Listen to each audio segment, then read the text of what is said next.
নমস্কার, পুষ্পশ্রী নার্সারি কোলাঘাট। আমি কমল, আর আজকে কমলকে নিয়েই কিছু কথা বলবো। হ্যাঁ, ঠিক ধরেছেন, আমি কমল, আর আজকে কিন্তু কমলকে নিয়েই কথা বলবো। তো আজকে কি নিয়ে কথা বলবো না, আমরা জলের উদ্ভিদ নিয়ে কথা বলবো। কমল মানেই পদ্ম, তো আমি সেই পদ্মের কথা বলবো। যে পদ্মটা আমি একটা সময় অনেক করতাম, এই গত 5 থেকে 6 বছর একেবারেই বন্ধ করে দিলাম। এই গাছের নেশা এমন, তো অনেক বন্ধুই এত ভালো পদ্ম করেছে, দেখে খুব ভালো লাগছে যে পদ্ম গাছ একটা সময় করতাম, কিন্তু মাঝে তো বন্ধই করে দিলাম। তো আবারও ভালো লাগছে যে পদ্ম করব। তো এক বন্ধু, মানে আমার সঙ্গে, আমার কলাঘাটের দোকানের সঙ্গে ওর বিরাট লেনদেন, মানে গাছপত্র কেনেন। তো ও প্রচুর পদ্ম করেছে, প্রায় ধরুন 70-80টা ভ্যারাইটি রয়েছে ওর কাছে।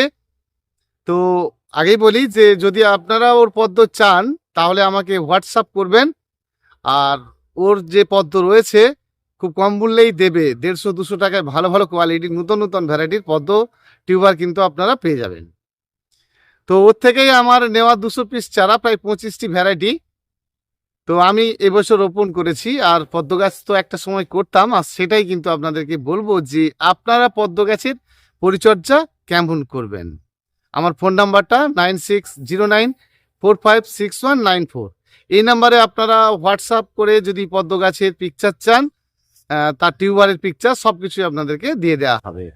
কারণ ও আমাকে সেটাই বললো, কমলদা আমার এত টিউবার হয়েছে, তো আমি এগুলো বিক্রি করে দিতে চাইছি, তুমি যদি ফেসবুক ইউটিউবে এটা দিয়ে দাও তাহলে মানুষের কাছে আমার কিছুটা বিক্রি হয়ে যাবে। সেই জন্য বন্ধুরা আমি কিন্তু আজকের ভিডিওটি ওর জন্যই বিশেষ করে বানালাম, যে জলের উদ্ভিদের কথা সম্বন্ধে আপনাদের সঙ্গে কিছু বলবো বলে।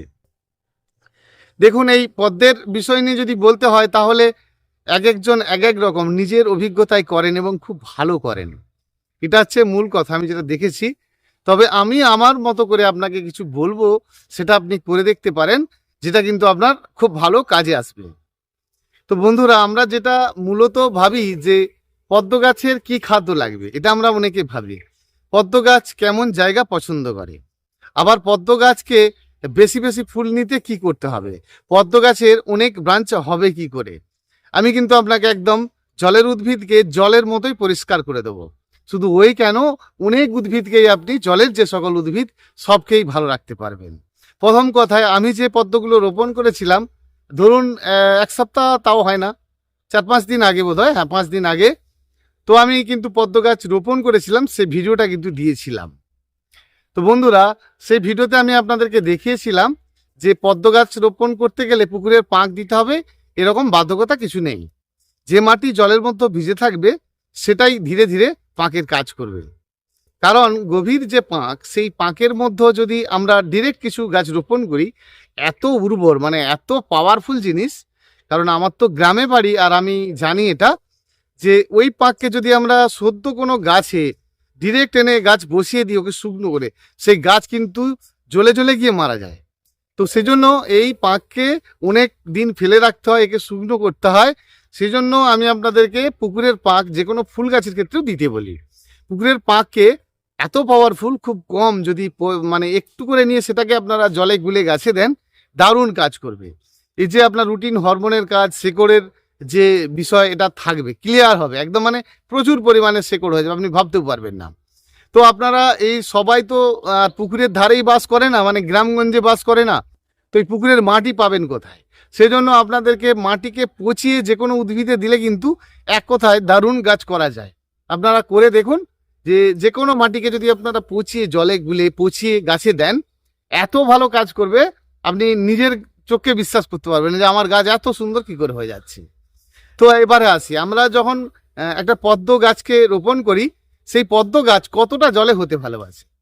একেবারে কিন্তু গভীরে হয় না। ধরুন আমার তো পুকুর আছে, পুকুর, হ্যাঁ 3টে পুকুর রয়েছে, 3টে পুকুরেও তো আমরা পদ্ম গাছ লাগিয়ে দিতে পারি, কারণ পুকুরটা তো পুরোটাই খালি রয়েছে, তাই না?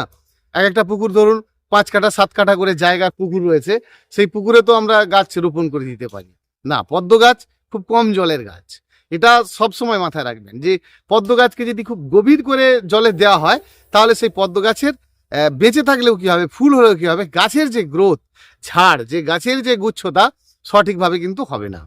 সেই জন্য একদম জলের জন্য পদ্ম নয়। দেখেন না আপনারা যে মেজলাতে, সিমেন্টের মেজলাতে বেশিরভাগ মাটি, ধরুন অর্ধেকেরও বেশি মাটি, আর তারপরে একটি পদ্ম টিউবার রোপণ করেছেন, পাতাগুলো সব উপরে, মানে জলে ডুবে নেই কিন্তু, সব পাতাগুলো টবের উপরে। তার মানে কি, গাছের গোড়াটায় জল প্রয়োজন হলেও গাছে ভরপুর মাত্রায় কিন্তু পদ্ম গাছে জল একদম পছন্দ করে না। সেজন্য এই হাইব্রিড পদ্ম যদি আমরা করি, একেবারে অগম জলে নয় কিন্তু। সেজন্য আমরা দেশীয় পদ্মগুলো দেখি আমাদের পাশাপাশি রয়েছে, যেমন দেউলটি সাইডে ঝিলে রয়েছে, বা আমার মেছেদা ক্যানেল বাঁধের যে ধার, এগুলো তো সব রয়েছে।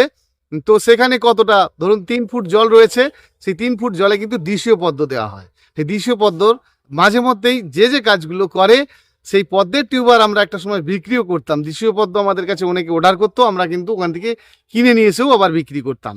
তো সেই সব চাষিদের কথা, তাদের যে কাজ, যারা পদ্ম চাষি, তাদের থেকেও যেসব শেখা, সেগুলো কিন্তু আমি আপনার সঙ্গে শেয়ার করছি। তো বন্ধুরা, আমাদের নার্সারি টেকনিক তো আপনি অবশ্যই পাবেন, কিন্তু যদি চাষিদের যে করছি, আমি একটা কাজ করছি, সেই কাজের অভিজ্ঞতা, সেটাও কিন্তু আমি আপনার সঙ্গে শেয়ার করছি। তো বন্ধুরা, আমরা যারা পদ্ম গাছ রোপণ করব, এমনি মাটি ভরেই কিন্তু গাছ রোপণ করব, তাতে কিন্তু ভালো করা যায়। এবারে আপনি ভার্মি কম্পোস্ট পুকুরের পাঁক দিয়ে করেছেন, করতে পারেন, কিন্তু দেখুন, আমি আগেই বললাম যে আমরা যখন পদ্ম গাছ রোপণ করি, বা একটা সময় আমি করতাম, বর্তমানও করছি, দেখালাম, বা এখন এই 5-6 দিনের কেমন রূপ সেটাও আপনাদেরকে দেখাচ্ছি, যে কত সুন্দর হতে পারে। তো প্লেন মাটিতেই কিন্তু আমি পদ্ম গাছ রোপণ করেছি, এবং জলের পরিমাণ কিন্তু একদমই বেশি রাখবো না, একদম ছিপছিপে জল রাখতে হবে। ধরুন এই 2 ইঞ্চি কি 3 ইঞ্চি জল থাকতে হবে, তাহলে জলটা কিন্তু 3 ইঞ্চি থাকতে হবে। পদ্ম গাছের প্রধান ওষুধ কি জানেন? এই যখন আপনার একটা মাটি দিনের পর দিন জলের মধ্যে থাকবে, দেখবেন পচন তৈরি হবে। আর সেই পচন তৈরি হলে আমরা কি করছি, ফাঙ্গিসাইড ওষুধ দিচ্ছি, তারপরে এই মাটিতে বিভিন্ন ধরনের খাদ্য দিচ্ছি। অবশ্যই তো আপনাকে খাদ্য দিতে হবে। এই খাদ্য দিতে গেলে জল আপনাকে কিন্তু একেবারে কমিয়ে দিতে হবে, মানে পুরো শুকনো করে দিতে হবে, যে খাদ্যগুলোই আপনি দেবেন আর কি। যেমন ধরুন পদ্ম গাছে নাইট্রোজেন খাদ্য কিন্তু আপনাকে দিতে হবে, কারণ জলের জন্যই কিন্তু নাইট্রোজেন সার বিরাট কাজ করে। সেজন্য আমরা বন্ডাস দিব, আমরা লেদার মিল দেব, সাথে কিন্তু 10-26-26 দেব, ডিএপি দেব, এরকম কিন্তু অল্প অল্প একটু একটু করে নেব। এবং পদ্ম গাছের যে মাটি, তার জলকে একেবারেই কমিয়ে দিয়ে আমরা সাইড বরাবর দিয়ে ওই মাটি চাপা দিয়ে কিন্তু 1 থেকে 2 দিন জলটা বন্ধ রাখবো, তাহলে কিন্তু ওই খাদ্যটা দারুণ হয়ে যাবে। তবে এই খাদ্যটাকে যদি আপনারা তৈরি করে মেখে দিতে পারেন, আরো বিরাট কাজ হবে। কারণ সদ্য অনেকেই দিয়ে ফেলেন, জলে নাইট্রোজেন তো, বিশেষ সদ্য শুকনো দিয়েও খুব একটা ক্ষতির দিকে যায় না। সেই জন্য আপনারা আরো ভালো করবেন যদি এই সকলগুলোকে নিয়ে, আপনাদেরকে পরবর্তী অবস্থায় এই ভিডিওতে অবশ্যই দেব। তো এগুলোকে যদি একটু কোনো কিছুর দ্বারা অল্প একটু মাটি দিয়ে মেখে 4-5 দিন পরে দিতে পারেন, আরো বেশি বেশি কাজ পাবেন। মোটামুটি 5 থেকে 6টা দিন বা 7টা দিন রেখে দেবেন, তারপরে আপনারা দেবেন, বিরাট কাজ হবে। তো আমরা যারা মূল বিষয়টা জানবো, যখন পদ্ম গাছ আপনি একটা রোপণ করবেন, সেই পদ্ম গাছকে ফার্স্ট বাড়াতে গেলে আপনারা যেটা করবেন, আমি কিন্তু আগেই বললাম যে আমি গ্রামের ছেলে, আমাদের এই এরিয়াতে ধান চাষ বিঘা বিঘা হয়। তো এই চাষে কি হয়, যে ধান চাষ তো জলেরই উদ্ভিদ, তাই না? মাটিতে যান, সেখানে 1 চাকর, মানে 8 থেকে 9 ইঞ্চি পর্যন্ত জল সবসময় গোড়াতে স্টক থাকে। কিন্তু ধান গাছ রোপণ করার সময়ও গাছটি 15 দিন পর থেকেই মাটিকে এরকম 2টো আঙুলে করে টেনে টেনে টেনে টেনে সেই মাটির যে গন্ধ, সেটা কাটাতে হয়। আপনি আপনার পদ্ম গাছে সপ্তাহে 2টো দিন এই কাজটা করুন, দেখবেন এই ম্যাজিক কাজটি আপনি করে দেখুন, ম্যাজিকের মতো কাজ পেয়ে যাবেন। আপনার যে গাছগুলোকে হাতে করে সব জড়ো করে ধরবেন, সাইডের মাটিকে পুরো সুন্দর করে ঘেটে দেবেন, মাটির মধ্যে, জলের মধ্যে যে গ্যাস, সেটা কিন্তু একেবারে বিদায় নেবে। আর আপনার পদ্ম গাছ কিন্তু ধীরে ধীরে অনেক ছাড় হতে থাকবে, এবং গাছ কিন্তু এক কথায় দারুণ হতে থাকবে। তাহলে পদ্ম গাছের আমরা প্রধান ওষুধ হিসাবে কিন্তু এটা করব।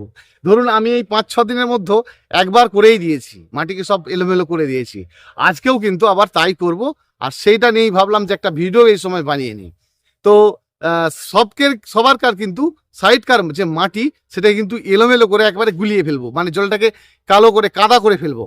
কারণ সাইডের ওই গন্ধ যত ক্লিয়ার হতে পারবে, তত কিন্তু আপনার পদ্ম গাছ ফার্স্ট বেড়ে উঠবে, এবং গাছের ফুলের সাইজ বড় হবে, গাছের পাতার সাইজও ভীষণ বড় হবে।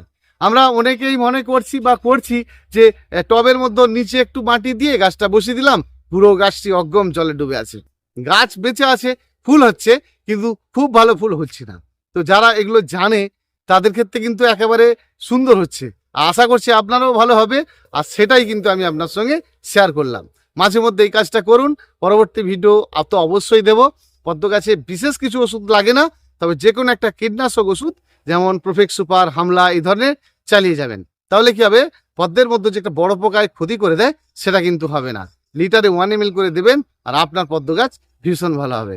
বন্ধুরা, ছোট্ট করে আজকে পদ্ম গাছের সম্বন্ধেই বললাম, আর আশা করছি আপনারা যারা পদ্ম গাছ করেন নিশ্চয়ই আপনাদের খুব কাজে লাগবে।